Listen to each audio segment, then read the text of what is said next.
पैदल वाले कौन कौन है? पैदल वाले कौन कौन है चलने के लिए? सब चलेंगे? ए भाई तब तो फिर हम तो चलिए लिए फिर। ऐसे एक बार मैं भी देवघर गई हूँ पैदल चल के सोनू जी, लेकिन दोबारा फिर अगले साल सोच रही हूँ हम और शिवेश जी जाएंगे। आप जो बोली ना कि 2 कट्ठा जमीन यहाँ लेना पड़ेगा, तो ये जान लीजिए कि इस बार आपको कमेटी नहीं बुलाई है, ये पब्लिक बुलाई है कि एक बार और निशा जी को बुलाई है। एक बार जोरदार निशा जी के लिए ताली हो जाए। ये बात तो है, क्योंकि किसी भी मंच पर एक बार यदि कोई कलाकार चल जाए फिर दोबारा लोग उब जाते हैं, अरे इनको अब क्या बुलाना। किसका मोबाइल गिर गया? किसी का ओप्पो का मोबाइल गिर गया है, पीछे महादेव जी का फोटो लगा हुआ है। किधर से गिरा? इधर से गिरा कि इधर से गिरा? यदि कोई लेने वाले हैं तो आके मोबाइल अपना ले जाइए, वरना निशा उपाध्याय पंडित जी को दान कर दीजिए। किसी का मोबाइल ओप्पो का खो गया है, जिसके पीछे भगवान भोलेनाथ जी का चित्र बनाया हुआ है। बार बार मैं मंचों से बोल रही हूँ और कमेटी के लोगों का बार बार आदेश आ रहा है, किसी की फोन कोई अपना अपना पॉकेट चेक कर लीजिए। आप लोग भीड़ इतनी अत्यधिक है कि भाई पर्स पॉकेट वगैरह सब चेक कर लीजिए। ऐसे जिनकी पत्नी आई होगी अपने पत्नी को भी एक बार चेक कर लीजिएगा। लेकिन बहुत सारे पति तो होंगे कि छोड़ देंगे। थोड़ा देर लेट से समझे आप ना, लेकिन समझ गए वही बाकी है। लेकिन कहना है क्या कि आवत हुई है हो कि भोले बाबा आवते हुई है हो, कि आवत हुई है हो कि भोले बाबा आवते हुई है हो, बाबा हो कि हई सेवा का के सुनी के पुकार भोले बाबा आवत हुई है, कि सेवा का के सुनी के पुकार भोले बाबा। क्या करत हुई है? आवत हुई है ना जी। इतना अच्छा जब आप नाचिएगा, इतना अच्छा जयकारा लगाइएगा भजनों में, तो भोले बाबा साक्षात प्रकट हो जाएंगे, होंगे ना जी। कि आवत हुई है हो कि भोले बाबा आवते हुई है हो, आवत हुई है हो कि भोले बाबा आवते हुई है हो, आवत हुई है हो कि भोले बाबा आवते हुई है हो, आवत हुई है हो कि भोले बाबा आवते हुई है हो।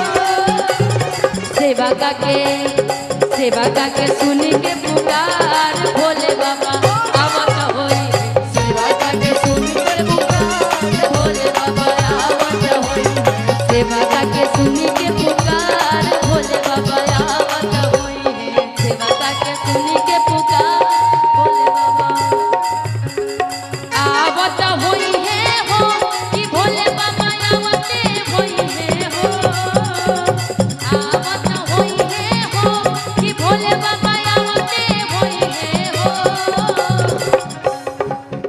कटिहार गई सुन के पुकार कि भोले बाबा आवत होई, कटिहार गई सुन के पुकार भोले बाबा आवत होई है, निशावा के सुन के पुकार भोले बाबा आवत होई है। बोलिए शंकर भगवान की जय हो।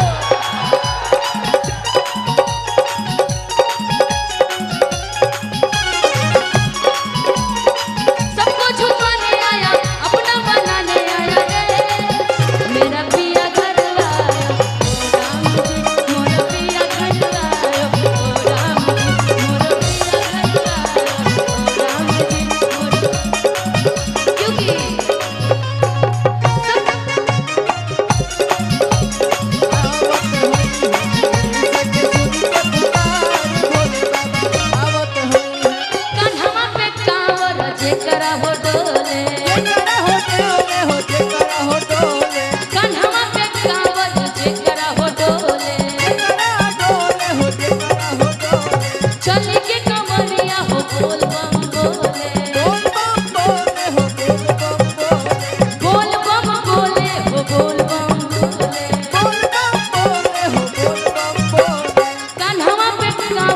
जेकरा हो डोले चलले कमरिया हो बोल बम बोले बोल बम बोले हो बोल बम बोले आवत होई है हो कि भोले बाबा आवते होई है हो आवत होई है हो कि भोले बाबा आवते होई है हो सुनी लगे सुनी के पुकार भोले बाबा आवत होई है पुकार भोले बाबा आवत होई है कन्हैया के सुनी के पुकार भोले बाबा आवत होई है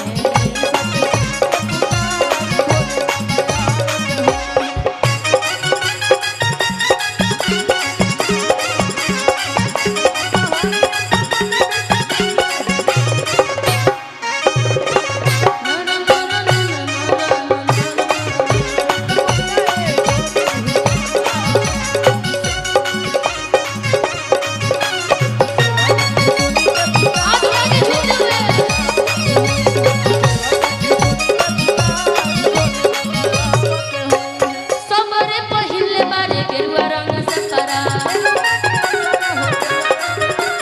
सबरे पहिले बारे गेरुआ रंग कपड़ा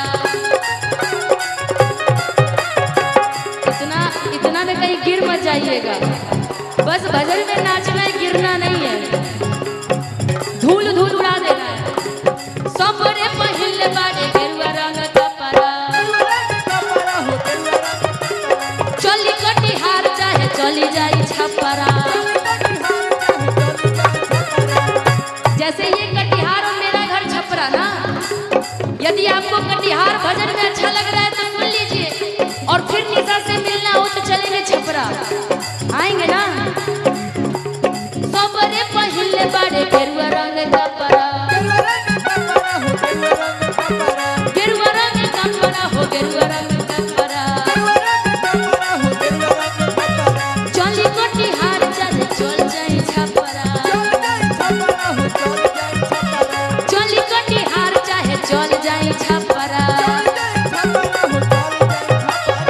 आवत होई है हो कि भोले बाबा आवत होई है हो आवत होई है हो कि भोले बाबा आवत होई है हो बोलिए शंकर भगवान की अपनी अपनी पत्नी की आज जिसकी बीवी नहीं होगी उसका अच्छा मेरा जय मैं तो अभी पता ही नहीं है किसकी हूँ फिलहाल आपकी हूँ कि आवत होई है हो कि भोले बाबा आवत होई है हो आवत होई है हो कि भोले बाबा आवत होई है हो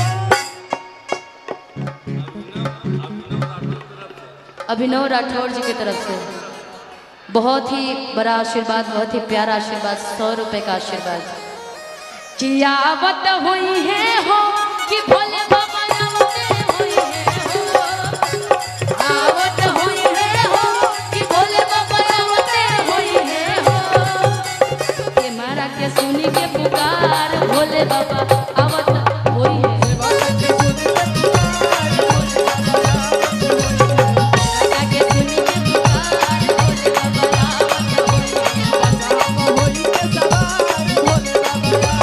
आवत होई है हो कि भोले बाबा आवत होई है हो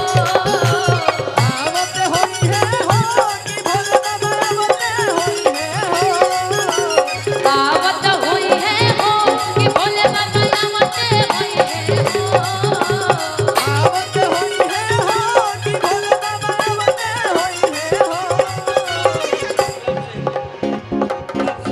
दिपलक सिंह जी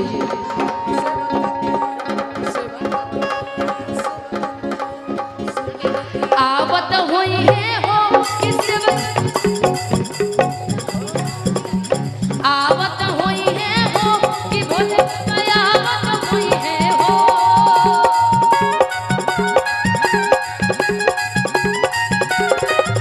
सेवा का के भाई सेवा का के सुनी के पुकार भोले बाबा आवत होई है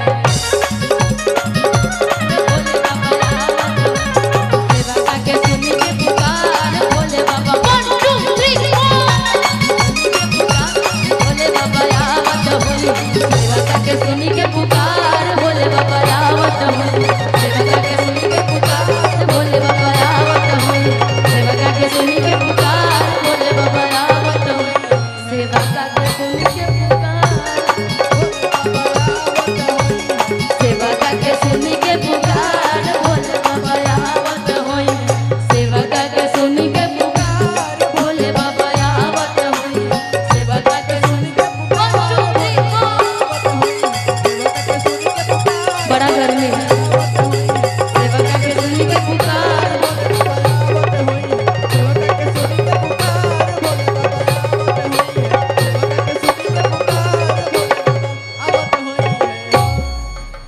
सेवा का के सुनी के पुकार। ए साउंड वाले भाई काहे इतना बढ़ा दे रहे हैं रह के, थोड़ा कम कर दीजिए। बस पिकअप मत बढ़ाइए, पिकअप कंट्रोल कर लीजिए। जैसे 4 व्हीलर गाड़ी चलाते हैं ना वैसे पिकअप पे थोड़ा सा ध्यान दीजिए। एक ही बार रह रहा कि बढ़ जा रहे हैं, आप भी स्पीड बढ़ा दे रहे हैं। हेलो हेलो थोड़ी